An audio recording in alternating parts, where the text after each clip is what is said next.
लोकसभेला बिनशर्त पाठिंबा देणाऱ्या राज ठाकरेंमुळे विधानसभेला मुंबईमध्ये महायुतीला मोठा फटका बसलाय।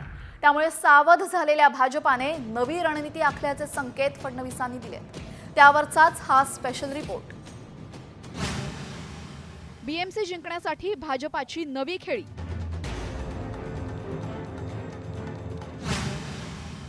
भाजपा मनसेला सोबत घेणार।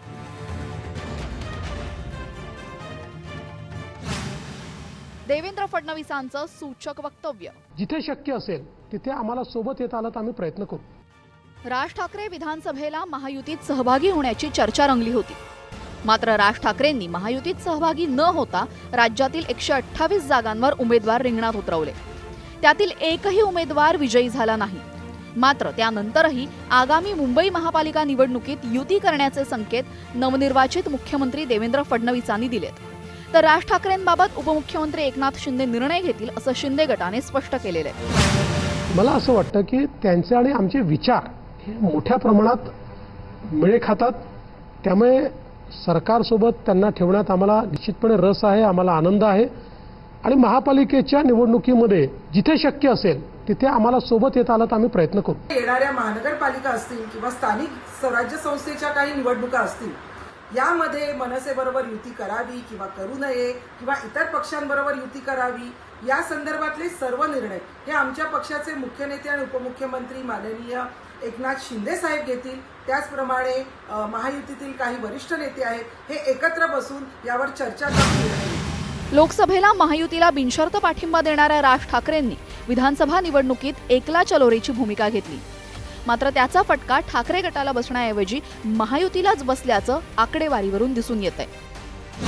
शिवडीमध्ये ठाकरे गटाचे अजय चौधरी यांना 74,890 मतं मिळाली।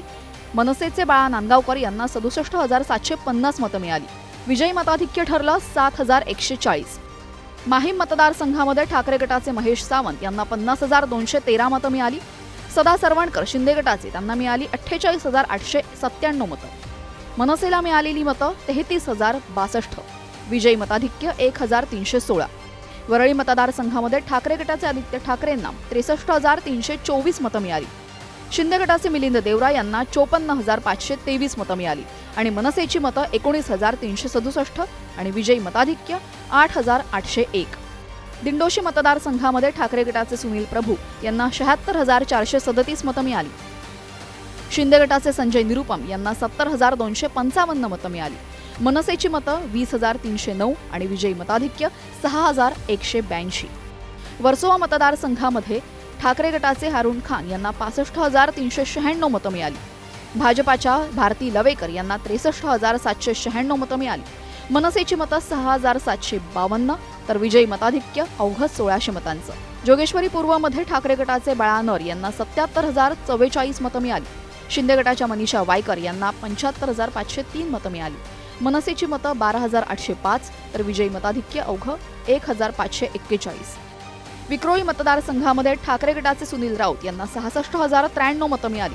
शिंदे गटाच्या सुवर्णा करंजे यांना 50,567 मतं मिळाली।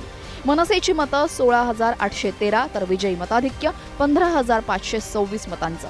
कलिना मतदारसंघामध्ये ठाकरे गटाचे संजय पोतनीस यांना 59,820 मतं मिळाली। भाजपाचे अमरजित सिंह यांना 54,812 इतकी मतं मिळाली। मनसेची मतं 6,012 तर विजयी मताधिक्य 5,008 मतं।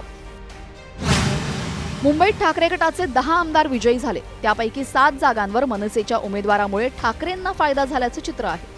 त्याचमुळे आगामी मुंबई महापालिका निवडणुकीत मनसेच्या स्वतंत्र जागा लढण्याचा फायदा ठाकरे गटाला होऊ नये यासाठी फडणवीसांनी राज ठाकरेंसोबत युतीचे संकेत दिलेत। मात्र फोन करूनही शपथविधीकडे पाठ फिरवणारे राज ठाकरे आता फडणवीसांना प्रतिसाद देणार की मराठीच्या मुद्द्यावर रान पेटवणार याकडे लक्ष लागलेले। ब्युरो रिपोर्ट, साम टीव्ही न्यूज।